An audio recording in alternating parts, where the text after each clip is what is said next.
everyone in cyber world, welcome back to another video. I'm Richard. And I'm Jennifer, and this is our channel we call Poor Man's DIY. Today we're going to show you how we made this.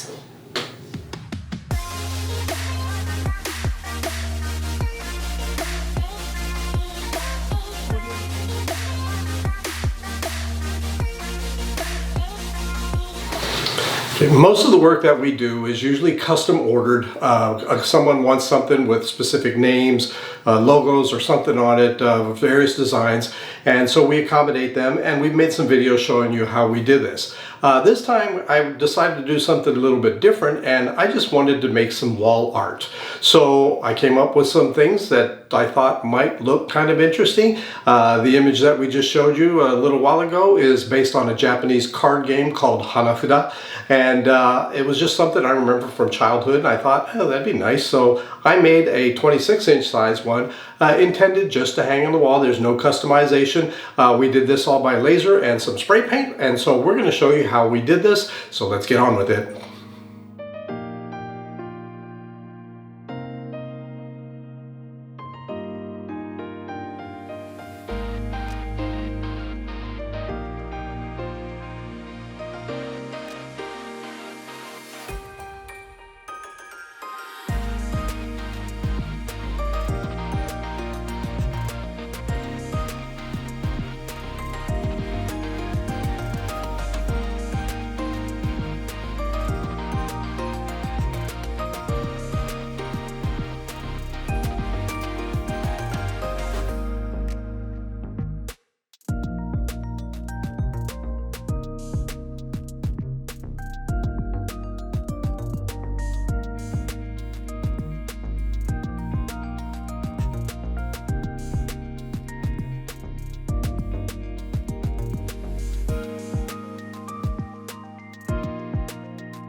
All right, I actually really like that one, and there are actually, I believe, 48 different cards in the deck. I don't know. I designed every one of them, so I can cut them all out right now if I wanted to. A lot of work, but who knows? I might have a few more to make and put up on the walls or something. I also came up with some other ideas. I'm probably not going to make a video for it, but I did just last night I did a Nintendo Classic controller. Looks really cool. Maybe I'll put a picture on it here. All right, for next week though, we're going to show you something that we did. I know there's quite a few videos out there on similar items. We're going to be doing an epoxy wave. We're going to show you how we do it and what we use it for on surfboards to give it kind of a unique look, and then we turn that into customized gifts for various people as well. So until we meet again, Bye-bye.